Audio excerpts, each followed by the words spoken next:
The Rakari commander's clawed hand slammed the armrest as more human soldiers burst from cryo chambers to slaughter his invasion force. For centuries, Commander Ector and his sadistic species had enslaved world after world, their advanced warships demolishing any resistance. Earth was to be their crowning prize, the final defiant human planet, bombarded from orbit by merciless Rakari dreadnoughts. "All scouts report," Ector snarled over comms. His ground forces should have easily secured the hidden human bunkers. The replies were panicked, soldiers screaming about monstrous human warriors shrugging off plasma blasts. Ector switched to a vid feed, and his blood ran cold. A single human, Sergeant Murphy, according to the Earthling's ID tag, was eviscerating a Rakari platoon. The man moved like lightning, a brutal ballet of otherworldly reflexes and fatal precision, genetically enhanced, a super soldier. Ector's mind raced as he barked orders to jam transmissions and mobilize reserves. He thought of the cryo chambers his forces had detected, thousands of them buried across Earth. Humanity's last resort, their aces in the hole, now awake and unleashed upon the arrogant invaders who had come to end mankind's story. The Rakari had been slaughtering their way across the galaxy for lifetimes, and they'd made a nearly fatal mistake. As more of these peerless human warriors emerged, guns blazing from chambers across the planet, Ector felt something utterly alien squirm in his gut. Fear. Sergeant Murphy wasted no time. He knew they had to marshal all of Earth's remaining super soldiers and strike back hard. He raced through the labyrinth of underground tunnels, boots pounding on concrete, until he reached the main command center buried deep beneath the surface. Dozens of his fellow augmented warriors were already gathered, comparing intel on alien movements and the decimated state of Earth's conventional forces. Captain Singh, his skin a metallic silver from the nanomachines coursing through his veins, looked up from a holo display. "Murphy, looks like you're the last one to the party. Glad you made it." "Not good," replied Sergeant Okoro. She tapped a few keys and a holographic globe appeared, angry red dots denoting Rakari ships in orbit. "Those damn dreadnoughts have been raining plasma on anything that moves. Our birds are grounded, armor divisions in retreat. Infantry is scattered." "Damn straight," Singh said. "We've been off the board waiting for a day like this. Time to show these alien fucks what happens when you piss off the human race." Murphy pulled up what remained of Earth's defensive grid. "I want every able-bodied man and woman ready to fight. We contact all surviving units, establish a comnet, and coordinate the resistance. It's time to take our planet back." As the super soldiers planned their counterattack, Commander Ector fumed aboard his warship. A hollow message from High Command played, a flickering blue apparition. "Commander, new orders. We want those enhanced human soldiers captured alive." Ector snarled. "They should be exterminated. They pose a threat to—" "You have your orders," the Rakari general snapped. "Imagine warriors like these serving the hegemony. Their abilities ours to control. Defeat them. Bring them to us. Do not fail." The transmission ended. Ector slammed a fist into the bulkhead, leaving a dent. The human super soldiers had killed so many of his brethren. He craved vengeance to feel their bones break in his hands, but orders were orders. He would crush their resistance and drag them in chains before the hegemony. Sergeant Murphy in particular would suffer for his insolence. As the days passed, the super soldiers led a guerrilla war unlike any Earth had seen. They struck Rakari bases and supply lines without warning, Murphy's commandos dealing death with preternatural speed and strength. Ector grew increasingly enraged as his forces failed to pin them down. He needed to goad them into a fight of his choosing. Ector's chance came when human civilians were located sheltering in the ruins of Los Angeles. He ordered an attack, raining fire on the helpless refugees. The bait was set. Murphy heard their screams over the radio and knew it was a trap. But he couldn't abandon those innocent people to alien butchery. He signaled his team and they raced to the city, ready to face whatever hell awaited. They emerged from the rubble to find Ector and his elite guard waiting, a ring of cruelty and weapons around the terrified civilians.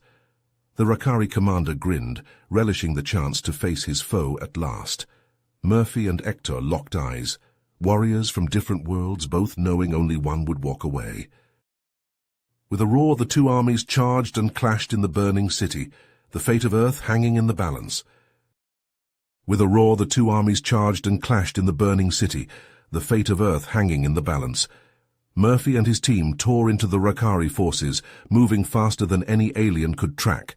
They smashed through enemy lines and shattered bones, showcasing the raw power of human ingenuity and genetic enhancement. Hector bellowed challenges at Murphy, craving the chance to crush the human skull himself. Murphy obliged, leaping over the tumult of the melee to land in a crouch before the alien commander. They circled each other, two apex predators sizing up their rival. "Your species is a disease," Hector spat. "We will purge you from the galaxy." They lunged at each other, trading blows that would pulp an ordinary man. Hector's talons raked Murphy's combat armor, seeking a weak point. Murphy retaliated with a thundering uppercut, snapping the alien's head back. Around them, an unexpected turn of events unfolded. The human civilians, who had been cowering behind rubble, began to emerge. They brandished scavenged weapons, hurling rocks and firing pistols at the distracted Rakari. The aliens faltered, caught off guard by this display of defiance from those they considered cattle. The super soldiers rallied to the civilians' side, Murphy's friend Jack Hawkins in the lead. He blasted a Rakari trooper off his feet, then whirled to block a plasma bolt meant for a terrified family. Hector snarled in frustration as his forces buckled. He redoubled his assault on Murphy, hammering him with punches and grappling techniques learned on a dozen worlds. But Murphy would not yield. They rolled across the rubble, grappling and tearing at each other with savage fury. Rakari dropships swooped in, disgorging more troops to stem the tide. The super soldiers fell back, covering the civilians' retreat. Hawkins stood his ground, providing a bulwark of suppressing fire for the others. In that moment of chaos, Hector saw his chance. He broke away from Murphy and lunged at Hawkins, a neural disruptor in his clawed fist. Hawkins convulsed as the device sent arcs of electricity through him, and he crumpled. "Jack!" Murphy roared, smashing his way through the enemy to reach his friend. But it was too late. Hector slung Hawkins' unconscious form over his shoulder and leaped into a waiting dropship. The hatch slammed shut and the craft lifted away, thrusters screaming. Murphy cursed, slamming a fist into a shattered wall. The Rakari were in full retreat now, their assault blunted by the combined efforts of the super soldiers and the brave civilians. But the cost had been high. Hawkins was gone, a prisoner of that sadistic alien bastard. As the adrenaline of battle faded, the civilians emerged from their bolt holes to cheer their saviors. The super soldiers gathered in the heart of the ruined city, bloodied but unbowed. They had won the day, but Murphy's thoughts were far away, fixed on his captured brother-in-arms. He would not abandon Hawkins to be dissected in some alien lab. He would get him back, no matter the odds. Murphy began to plan, considering all the ways he could infiltrate the Rakari stronghold. It would be his most dangerous mission yet, a solo raid into the heart of the enemy occupation. But he was Sergeant Donald Murphy, a super soldier of Earth. He had been made for this, forged in the fire of war to be humanity's unbreakable shield. The Rakari had come to his home, killed his people, stolen his friend. They clearly had no idea who they were fucking with. Murphy checked his gear, whispered a promise to his captured comrade, and strode off through the ruins, a man with a mission. Sergeant Murphy moved like a wraith through the shadows of the Rakari command center, his hand-picked team of super soldiers flowing behind him in perfect unison. They wore stolen alien armor, their faces hidden behind the featureless helmets of the enemy. Murphy's heart pounded as they navigated the twisting corridors, following the schematics they'd painstakingly pieced together from intercepted transmissions. Somewhere in this labyrinth of steel and darkness, Jack Hawkins was being held. Murphy's jaw tightened at the thought of what horrors his friend might be enduring.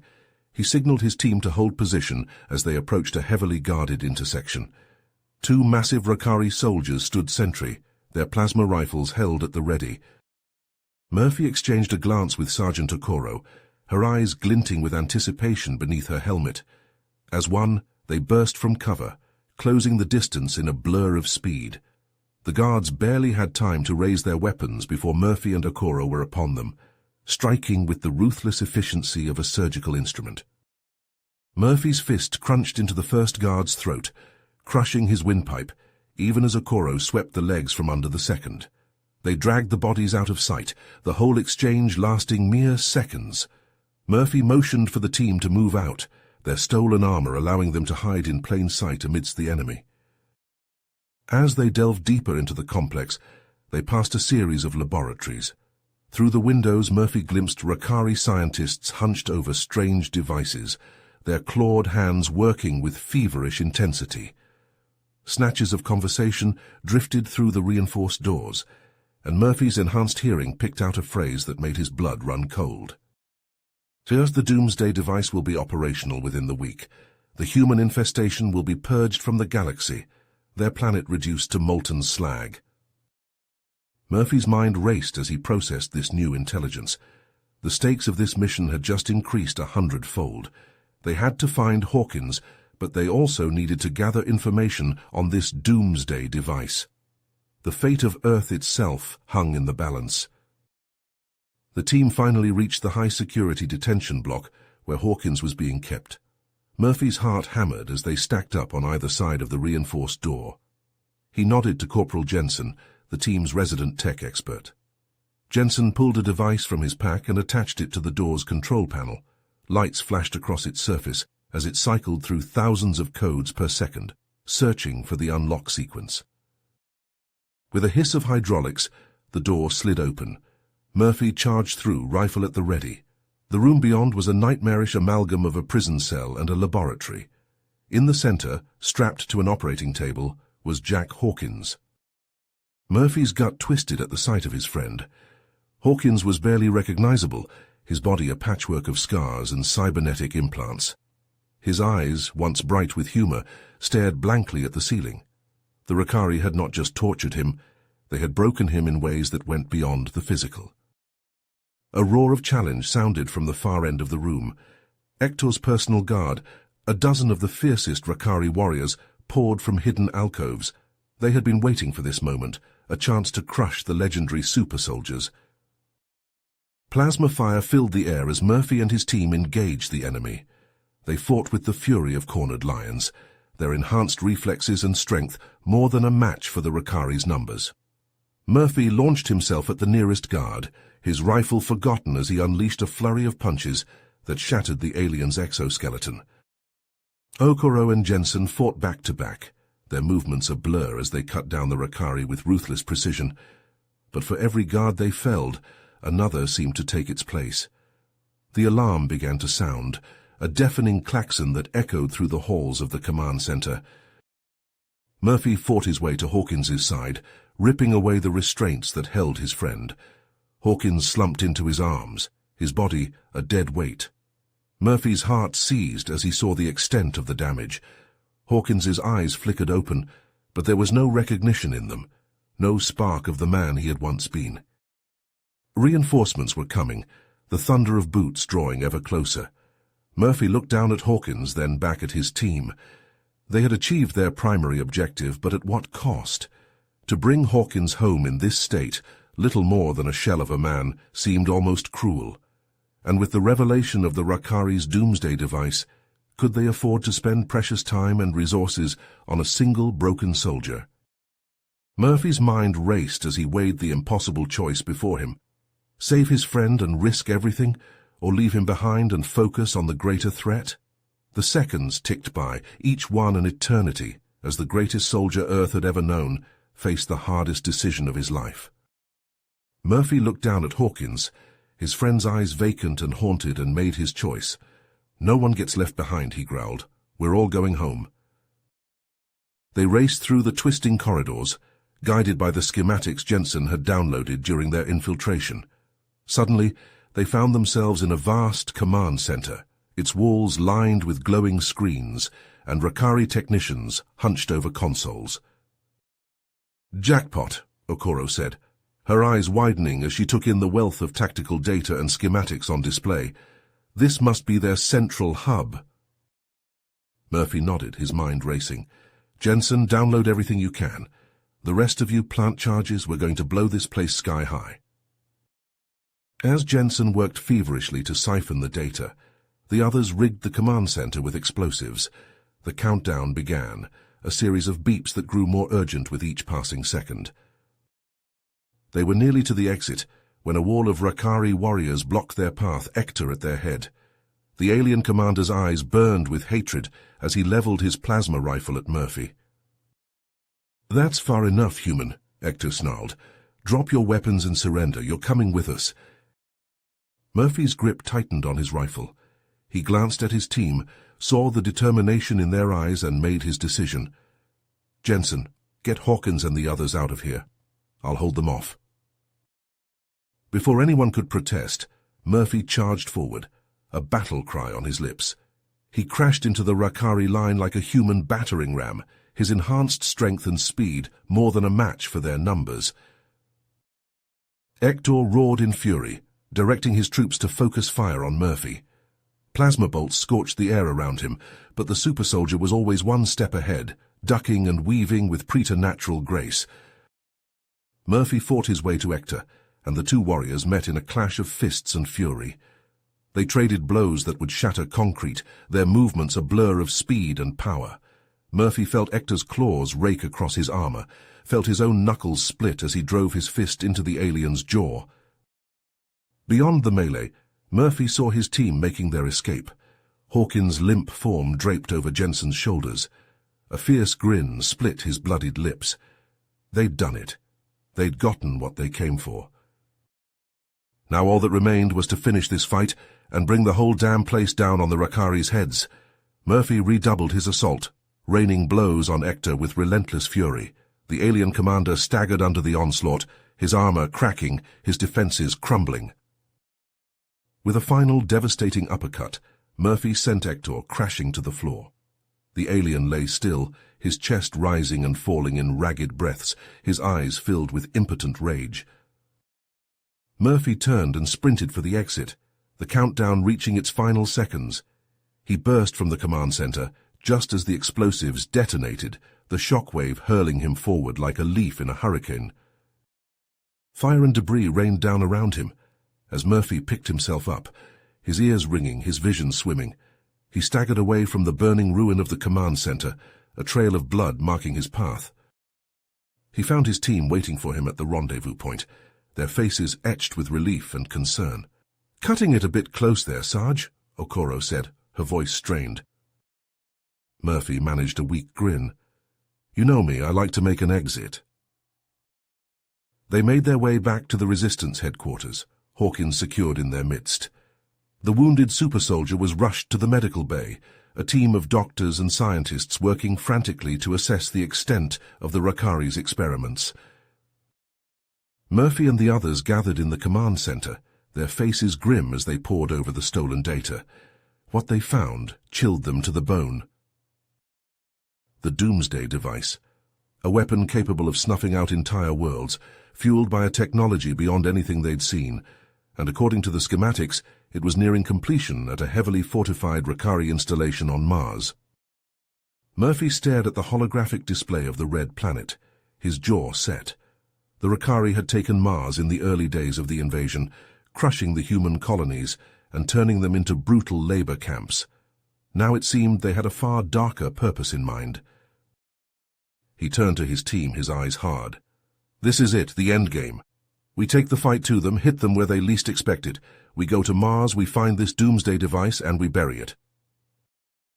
The others nodded, their expressions mirroring his own determination. They were the best of the best, Earth's last hope. If anyone could pull off a mission this insane, it was Sergeant Murphy and his band of super soldiers. As they began to plan their assault, Murphy's thoughts turned to Hawkins, broken and lost in the medical bay. He thought of the Rakari, of the horrors they'd unleashed on an unsuspecting galaxy, and he thought of Earth, his home, the blue jewel he'd sworn to protect. One way or another, this war would end on Mars. Murphy would make sure of that. Even if it meant storming the gates of hell itself, he would not rest until the Rakari threat was extinguished once and for all. Murphy's mind raced as he pored over the stolen Rakari data, his eyes bloodshot from exhaustion. The doomsday device loomed large in his thoughts, a spectre of extinction hanging over Earth. He knew they had to act fast, strike at the heart of the Rakari war machine before it was too late. A chime from his communicator broke his concentration. Murphy frowned, not recognizing the encryption code. He tapped the screen, and a familiar face filled the display. "Razor?" Murphy asked, using the old nickname. "That you?" Colonel James Reynolds grinned, the scars on his weathered face crinkling. "In the flesh, Murph. Thought you could use a hand out there." Murphy leaned forward. "Where are you? We thought—" "That I was still on ice? Not quite. Got thawed out by a resistance cell, been giving the roaches hell out here in the Jovian system." Murphy's eyes widened. The Jovian moons, once thriving outposts of human civilization, had fallen to the Rakari early in the war. If Reynolds had managed to wage a guerrilla campaign out there, it meant they had more allies than they realized. "Listen, Murph," Reynolds said, his voice low. "We bagged a big one out here. Rakari Egghead says he wants to defect, claims he's got intel on that doomsday weapon of theirs." Murphy's heart hammered in his chest. "Can we trust him?" Murphy nodded. This could be the break they needed, a chance to get inside the doomsday device project. "Okay, Razor, set up a meet. We'll hammer out the details." "Already ahead of you. Sending coordinates now. Ganymede, 48 hours, just like old times, eh?" The screen went dark, and Murphy leaned back in his chair. Ganymede, one of Jupiter's moons, a hostile world of ice and stone, the perfect place for a clandestine rendezvous. He gathered his team, briefed them on the situation. They were wary, but they trusted Murphy's judgment. If this defector was on the level, it could change everything. As they prepared for the mission, Murphy couldn't shake the feeling that something was off. It all seemed too easy, too convenient. But they had no choice. The clock was ticking, and the fate of Earth hung in the balance. The journey to Ganymede was tense, the cramped confines of their stealth shuttle filled with a palpable sense of unease. They landed on the moon's surface, the icy landscape stretching out before them in a vista of desolation. Reynolds was waiting for them at the designated coordinates, a cluster of prefabricated structures huddled against the base of a towering glacier. Murphy clasped his old friend's hand, the gesture saying more than words ever could. They entered the main building, their breath fogging in the chill air. Reynolds led them to a small room where a hooded figure sat hunched in a chair. The defector. Murphy approached cautiously, his hand resting on the butt of his sidearm. "I'm told you have information for us." The figure looked up, and Murphy's blood ran cold. Beneath the hood was the sneering face of Hector, his eyes glinting with malice. All hell broke loose. Rakari soldiers burst from concealed positions, their weapons spitting plasma. Reynolds shouted a warning, diving for cover, but it was too late. They had walked straight into a trap. Murphy and his team reacted with the speed and precision of the warriors they were. They returned fire, their enhanced reflexes allowing them to dodge and weave through the hail of plasma bolts. But Hector's forces had the advantage of numbers and position. Murphy saw 2 of his men go down, their armor smoking from plasma hits. He gritted his teeth, fury and desperation warring within him. Reynolds was at his side, his rifle barking as he picked off Rakari soldiers with ruthless efficiency. "We need to fall back, Murph," he shouted over the din of battle. "Regroup and counterattack." Murphy nodded, signaling his team to break contact. They fought their way out of the building, plasma scorching the walls around them. They took cover behind a rocky outcropping, the icy wind whipping at their faces. Hector's voice rang out over the howl of the wind, amplified by some unseen speaker. "Surrender, humans. You have nowhere to run." Murphy's mind raced, searching for a way out. They were outnumbered and outgunned, trapped on a hostile moon with no backup. But he refused to give up, refused to let Hector win. His eyes fell on a nearby ridge, a jagged spire of ice and stone that overlooked the Rakari positions. An idea formed in his mind, a desperate gambit that just might work. He turned to Reynolds, his voice low and urgent. "Razor, I need you to draw their fire. Keep them focused on you. I'm going to flank them, hit them from above." Murphy clapped his friend on the shoulder, then turned to his team. "Hold the line, boys. I'll be back." He sprinted from cover, his enhanced legs propelling him up the steep slope of the ridge. Plasma bolts sizzled past him, but he didn't falter, didn't slow. He reached the top of the ridge, his breath coming in ragged gasps, and looked down on the Rakari positions. Hector was there, his voice rising over the chaos of battle. He had the Rakari scientist by the throat, a plasma pistol pressed to the alien's temple. Murphy's eyes narrowed, his enhanced vision zooming in on Hector's snarling face. He had a clear shot, but it was a risk. If he missed, the scientist was dead. But Murphy didn't miss. He raised his rifle, the world slowing down around him as his targeting system locked on. He breathed out, his finger tightening on the trigger. The rifle kicked against his shoulder, the crack of the shot echoing across the icy wastes. Hector's head snapped back, a spray of blood and bone erupting from his skull. The Rakari commander crumpled to the ground, his pistol falling from nerveless fingers. The scientist staggered away, his eyes wide with shock. Murphy's team surged forward, taking advantage of the Rakari's momentary confusion. They cut down the remaining soldiers, plasma and bullets filling the air. And then it was over. The silence was deafening, broken only by the moan of the wind and the hiss of cooling plasma. Murphy descended from the ridge, his rifle held loose at his side. Reynolds met him at the bottom, a fierce grin on his face. "Hell of a shot, Murph. Remind me never to play poker with you." They secured the scientist, who was babbling with a mixture of fear and relief. Murphy knelt before him, his voice calm and reassuring. "It's over," he said. "You're safe now. But we need your help. We need to know everything you know about the Doomsday device." The scientist nodded, his eyes haunted. "I will tell you everything, but you must hurry. Time is running out." Murphy stood, his jaw set with purpose. They had what they needed, the key to unraveling the Rakari's terrible plan. Now all that remained was to take the fight to the enemy, to storm the gates of hell on Mars, and end this war once and for all. He turned to his team, to Reynolds, and saw the same determination in their eyes. They were battered and bloodied, but unbroken. They were the best of the best, Earth's last hope. And they would not fail.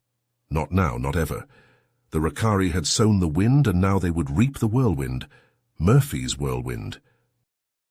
Murphy and Reynolds pored over the schematics provided by the Rakari defector, their faces illuminated by the holographic display. The Doomsday device was a monstrous creation, a fusion of alien technology and raw destructive power.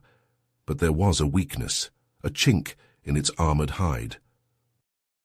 "Quantum cores," Reynolds muttered, zooming in on the device's power system. "Looks like that's the key to bringing this thing down." They laid out their plan, a two-pronged assault that would stretch the Rakari defenses to their breaking point. Reynolds would lead a strike team to Phobos, infiltrating the moon's heavily guarded facilities and destroying the quantum core production lines. Murphy would spearhead the main assault on Mars, a daring orbital drop, followed by a lightning-fast ground offensive to breach the installation and secure the Doomsday device. As they prepared for the mission, Hawkins limped into the room, his face a mask of determination. "I've got something for you," he said, his voice still raspy from his ordeal. "A little surprise I've been working on." He led them to the armory, where a row of gleaming weapons and sleek armor awaited them. Plasma rifles with advanced targeting systems, exoskeletons that boosted strength and speed, cloaking devices that bent light around the wearer. Hawkins had outdone himself, pouring his genius into creating an arsenal worthy of humanity's last stand. Murphy and his team geared up, the weight of their new equipment a reassuring presence against their battle-scarred bodies. They boarded the dropship, its engines roaring to life as it lifted off from Earth's surface and hurtled towards the red planet. As they approached Mars, the dropship shuddered and bucked, buffeted by the planet's notorious sandstorms. Murphy checked his team's readouts, their vital signs steady despite the turbulence. They were ready, honed to a razor's edge by a lifetime of war. The ship's ramp lowered, the roar of the wind and the hiss of flying sand filling the cargo bay. Murphy gave the signal, and they leapt into the maelstrom, their grav chutes deploying with a snap as they plummeted towards the surface. They landed hard, the impact absorbers in their armor cushioning the blow. Murphy scanned the horizon, his visor cutting through the swirling sand to reveal the angular silhouette of the Rakari installation. It was a fortress, all smooth black metal and bristling gun turrets. "Razor, you in position?" Murphy asked over the comms using Reynolds' old call sign. "Affirmative," came the reply, the sound of explosions and plasma fire in the background. "We're hitting them hard on Phobos. They never saw us coming." Murphy allowed himself a tight smile. "Good hunting. We'll see you on the other side." He turned to his team, the wind whipping at their cloaks. "You know the drill. We go in fast and hard, breach the perimeter and fight our way to the device. No one stops until that thing is scrap metal." They nodded, their faces grim beneath their visors. They knew the stakes, knew that the fate of humanity rested on their shoulders. Murphy led the way, his team fanning out behind him as they approached the installation. The sandstorm swallowed them, their cloaking devices rendering them all but invisible to the enemy's sensors. They reached the outer wall, a towering barrier of reinforced metal. Murphy placed a breaching charge, the explosive adhering to the surface with a metallic clink. He stepped back, his finger hovering over the detonator. The charge detonated, the wall buckling and tearing like paper. Murphy and his team surged through the gap, their weapons spitting plasma as they engaged the startled Rakari defenders. The battle was joined, a desperate struggle in the heart of the enemy stronghold. Murphy lost himself in the rhythm of combat, his enhanced reflexes and strength making him a blur of motion. He saw his team moving with the same deadly grace, cutting through the Rakari ranks like a hot knife through butter. They fought their way deeper into the installation, following the twisting corridors and cavernous chambers towards the heart of the complex. The resistance grew fiercer with every step, the Rakari throwing everything they had at the intruders. Murphy's comms crackled with static, Reynolds' voice barely audible over the din of battle. "Murphy, Phobos facility, rigged to blow. Get out!" A cold dread settled in Murphy's gut. The Rakari knew they were coming, had laid a trap within a trap. The doomsday device was never meant to be a weapon, but a lure to draw humanity's greatest warriors into a final, fatal confrontation. Murphy pushed onwards, his team close behind. They had to reach the device, had to end this once and for all. The fate of the galaxy hung in the balance, and they were the only ones who could tip the scales. As they breached the final door, they found themselves in a vast circular chamber. The doomsday device loomed before them, a pulsing mass of dark energy and alien technology. And standing before it, a familiar figure in black armor, his eyes glinting with malice. "Welcome to the end, humans," he snarled, his voice dripping with hatred. "You've played your part well, but now it's time for the final act." Murphy raised his rifle, his finger tightening on the trigger. "This ends now, Hector. One way or another, this war ends today." And through that portal he could see them, Rakari ships, hundreds of them waiting on the other side, an invasion force beyond anything they had ever faced, ready to pour through the gateway and consume the galaxy in a tide of destruction. Murphy looked at his team, saw the determination in their eyes, the unwavering resolve to fight to the last. They knew what they had to do, knew the price they would pay. They charged forward, weapons blazing as the portal yawned open before them. They would buy time for Reynolds and his team to escape, to warn humanity of the coming storm. They would hold the line, no matter the cost. Murphy leaped at Hector, his plasma blade flashing in the dim light. The Rakari commander met him head-on, his own blade crackling with dark energy. They clashed in a shower of sparks, the fate of the galaxy hanging in the balance. And as the battle raged around them, As the Rakari ships began to emerge from the portal, Murphy knew that this was only the beginning of the end, the start of a war that would consume the stars and shake the very foundations of the universe. But they would fight, they would stand, they would never surrender, for they were humanity's last hope. The guardians of a future yet unwritten. They were the super soldiers, and they would not go quietly into the night. Murphy and his team battled through the twisting corridors of the Martian installation, the sound of plasma fire and the screams of the dying echoing off the metal walls.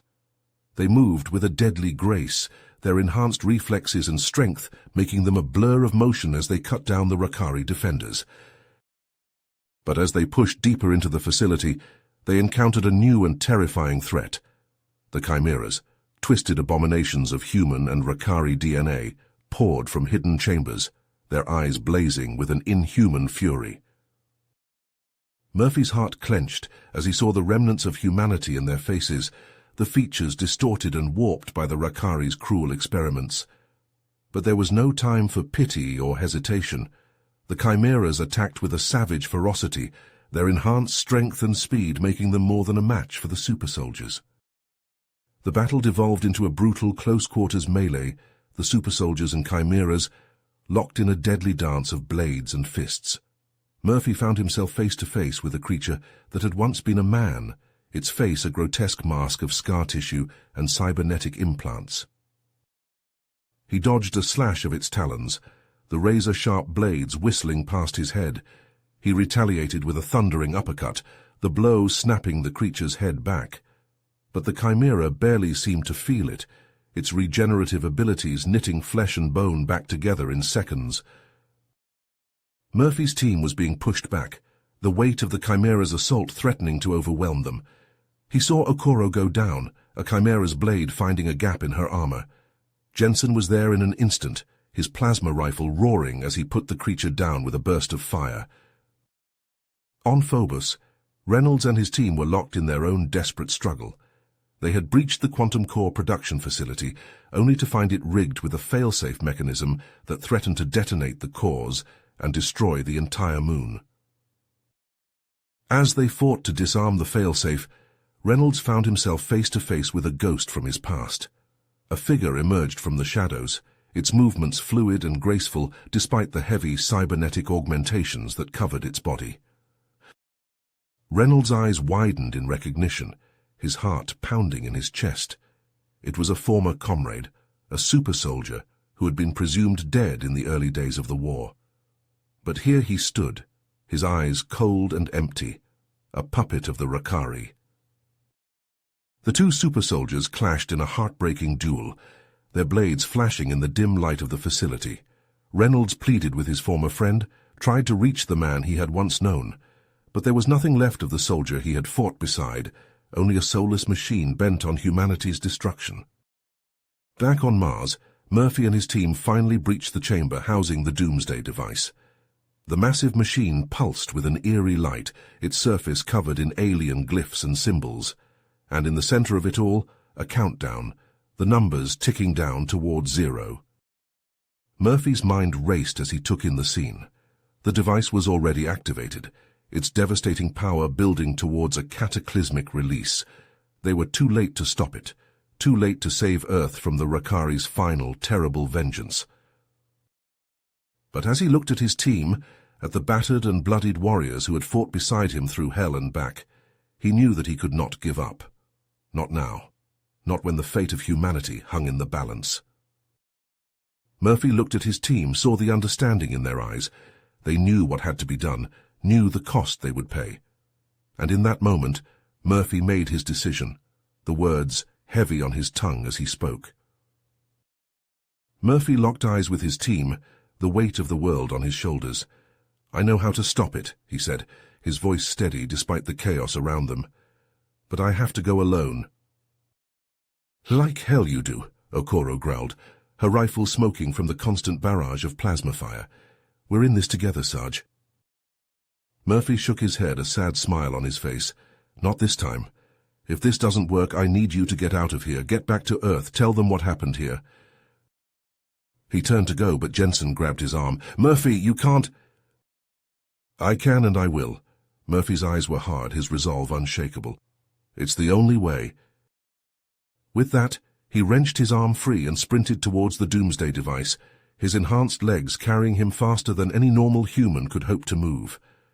The chimeras and Rakari guards in his path fell before him, their weapons useless against his speed and strength. On Phobos, Reynolds stood over the broken body of his former comrade, his heart heavy with grief and anger.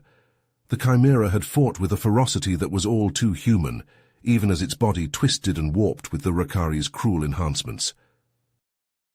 The ground shook beneath his feet, the failsafe's countdown reaching its final seconds.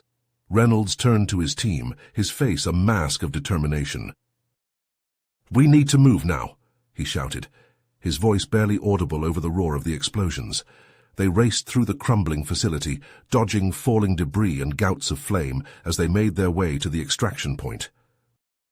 Back on Mars, Murphy reached the Doomsday device's power core, his heart pounding in his chest. He could hear the device's countdown echoing through the chamber, each second bringing Earth closer to annihilation. He tore open the access panel, his eyes scanning the tangle of wires and circuitry within. There, nestled deep within the core, was the vulnerability the Rakari defector had spoken of. A small, innocuous-looking component that held the key to the device's destruction. Murphy's hands flew over the component, his enhanced mind processing the complex schematics and equations with lightning speed. He could feel the heat of the core on his skin, the radiation searing his flesh even through his armor. The countdown reached its final seconds, and Murphy felt a moment of pure, unadulterated terror. If he failed, if he couldn't shut down the device in time. But then, with a final desperate twist of his hands, the power core went dark. The countdown stopped, the device's hum fading to silence. Murphy let out a breath he hadn't realized he'd been holding, his heart hammering in his chest. But his relief was short-lived. The sudden loss of power triggered a chain reaction in the installation's reactor, the feedback cascading through the facility's systems like a tidal wave. Murphy could hear the alarms blaring, could feel the ground shaking beneath his feet. He turned and ran, his body screaming with exhaustion and pain. He had to get back to his team, had to get them out before the whole place came down on their heads. The corridors were a maze of twisted metal and shattered glass, the Rakari's once pristine installation reduced to a hellscape of destruction. Murphy could hear the reactor's containment field failing, could feel the heat of the meltdown on his back. He burst into the chamber where he had left his team, his eyes wild with urgency. "We need to go now," he shouted, his voice raw and desperate. They didn't need to be told twice. They raced through the crumbling installation, dodging falling debris and gouts of superheated plasma. The ground heaved beneath their feet, the Martian bedrock cracking and splitting as the reactor's meltdown tore the facility apart. They reached the hangar bay just as the roof collapsed, the massive support beams crashing down like the fingers of some angry god. Murphy could see their ship waiting, a battered but still functional transport that represented their only hope of escape. But as they sprinted across the hangar, a final massive explosion ripped through the installation. The shockwave caught them like a giant's fist, hurling them through the air like rag dolls. Murphy felt his body slam into the unyielding metal of the hangar floor, felt something crack and give way inside him.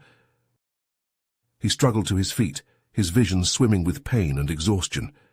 He could see his team sprawled around him, their bodies broken and bleeding, and beyond them the transport, its hull ruptured and leaking atmosphere. Murphy staggered towards the ship, his mind racing with desperate calculations. Could they make it? Could they escape the doomed installation before it was too late? Murphy and his team raced through the crumbling Martian installation, the ground shaking beneath their feet as the reactor's meltdown tore the facility apart. Chunks of debris rained down around them, the air thick with dust and the acrid stench of burning metal. Suddenly a massive explosion rocked the complex, sending Murphy and his team sprawling. As they struggled to their feet, a terrifying sight greeted them. A heavily armored Rakari warship rose from the chaos, its weapons already glowing with deadly energy. "It's Hector," Okoro shouted, her eyes wide with disbelief. "How the hell did he survive?" Murphy's jaw tightened as he stared at the warship, his enhanced vision picking out the distinctive markings of Hector's personal craft. The Rakari commander had cheated death once again, and now he stood between them and their only chance of escape. Plasma bolts rained down around them, the warship's cannons roaring with fury.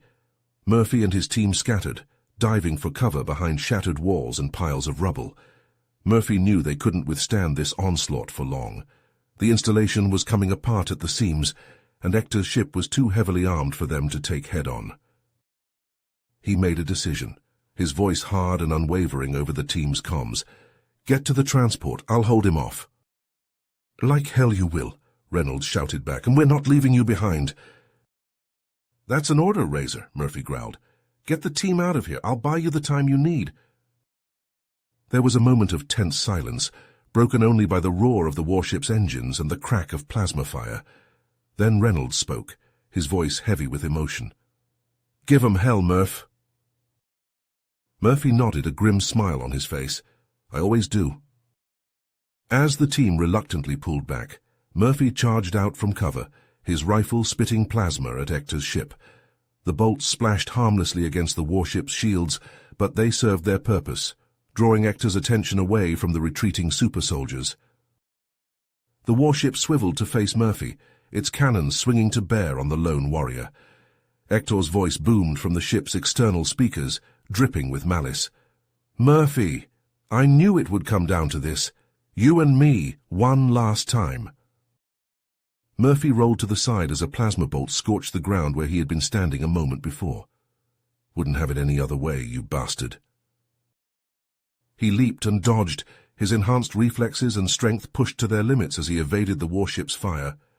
He returned fire with his rifle, searching for a weakness, a chink in the ship's armor. As the battle raged, the installation crumbled around them, massive chunks of metal and stone crashing to the ground. Murphy's team had reached their transport, and he could hear the roar of its engines as they powered up for takeoff.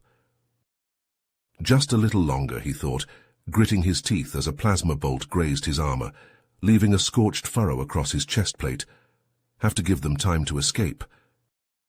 Hector's ship bore down on him, its cannons glowing with deadly energy. Murphy knew he couldn't evade forever. Sooner or later, Hector would get a clear shot, and it would all be over. But he'd be damned if he'd make it easy for the Rakari bastard. He charged forward, leaping onto the warship's hull with a clang of metal on metal. He tore at the ship's armor with his bare hands, his enhanced strength ripping through the reinforced plating like paper. Hector snarled with fury, the ship bucking and weaving as he tried to shake Murphy loose. But the super soldier held on with grim determination, his fingers finding purchase in the ship's inner workings. He ripped out a handful of sparking wires, and the ship shuddered, its engines sputtering. Hector cursed in the Rakari tongue, the ship's weapons falling silent as he fought to regain control. Murphy seized his chance. He leaped clear of the ship, landing in a crouch on the shattered ground. He raised his rifle, his targeting system locking onto the warship's weakened hull. He fired, the plasma bolt streaking through the air like a comet.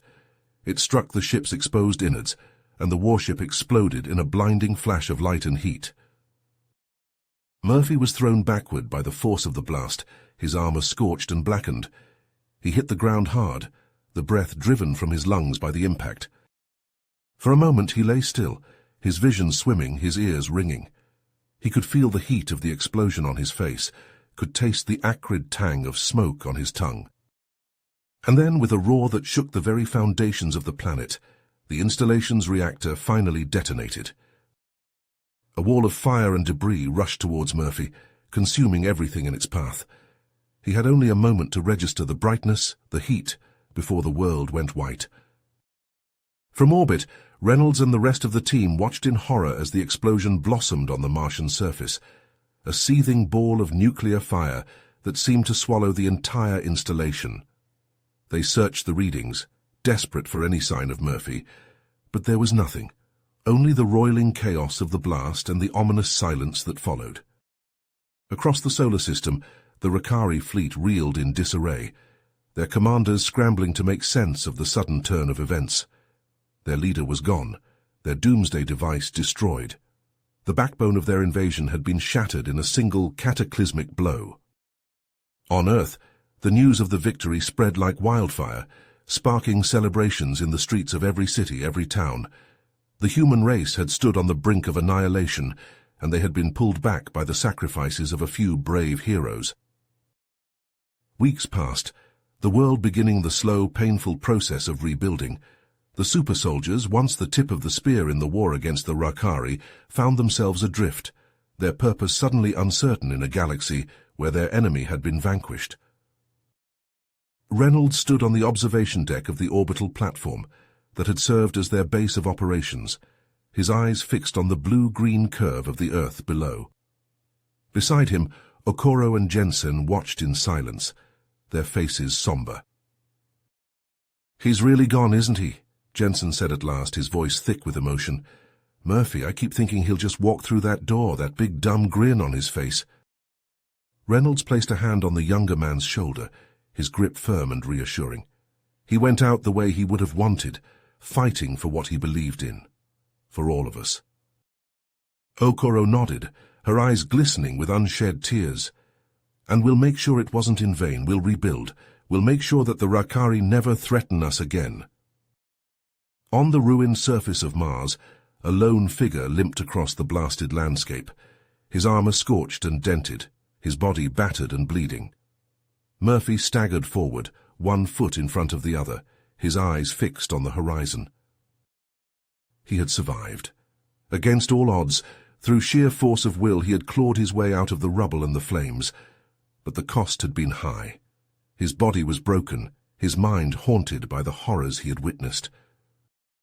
He was alive, and as long as he had breath in his body, as long as there was a single spark of defiance left in his battered soul, he would keep fighting. For his fallen comrades, for the innocent lives lost, for the promise of a better tomorrow. Sergeant Murphy, the legend, the savior of humanity, limped onward into the uncertain future, his legend secured, his story just beginning. You have reached the end of the story. If you enjoyed this story and want to support us, please leave a like and subscribe to our channel, and for every comment that says 88, I will heart every single one of them. Thank you for your time.